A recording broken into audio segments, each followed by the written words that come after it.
तर वडाळ्यामध्ये राम मंदिरात श्री रामनवमीचा उत्साह दिसतोय। सकाळपासूनच भाविकांची दर्शनासाठी रीग आहे।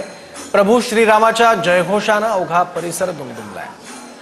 आणखी याबद्दल माहिती घेऊ आपले प्रतिनिधी निवृत्ती बाबर आता आपल्या सोबत आहेत। तर निवृत्ती, कसं चित्र दिसतंय सकाळपासून या मंदिरामध्ये? नक्कीच सौरभ, आपण पाहतोय की आज देशभरामध्ये जे आहे तो रामनवमीचा उत्साह आपल्याला पाहायला मिळतोय आणि मुंबईमध्ये विशेषतः वडाळ्यामध्ये जर आपण पाहायला गेलं तर प्रसिद्ध असं हे जे राम मंदिर आहे इथे सकाळपासूनच भाविकांनी गर्दी केल्याचं आपल्याला पाहायला मिळतंय। आपण पाहतोय की रामाची जी गाभाऱ्यामध्ये मूर्ती आहे त्या ठिकाणी आकर्षक फुलांची सजावट जी आहे ती सजावट करण्यात आलेली आहे। 12:40 या ठिकाणी रामनवमी उत्साह जो आहे तो दुपारी साजरा केला जाणार आहे। त्यानंतर महाप्रसाद आणि संध्याकाळी 5 वाजता वडाळ्यातून संपूर्ण दादर परिसरापर्यंत जे आहे ते या ठिकाणी शोभायात्रा काढण्यात येणार आहे।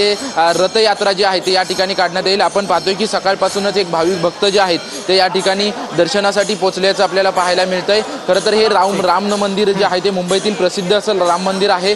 1965 साली या राम मंदिराची स्थापना करण्यात आली होती। तेव्हापासूनच मोठ्या उत्साहामध्ये आहे आणि भाविक दर्शनासाठी सकाळपासून मंदिरामध्ये येत आहे। खास सजावट सुद्धा बघायला मिळते। निवृत्ती, धन्यवाद। ही सगळी दृश्य, तिथला उत्साह, चैतन्य आमच्यापर्यंत पोहोचवलं त्यासाठी।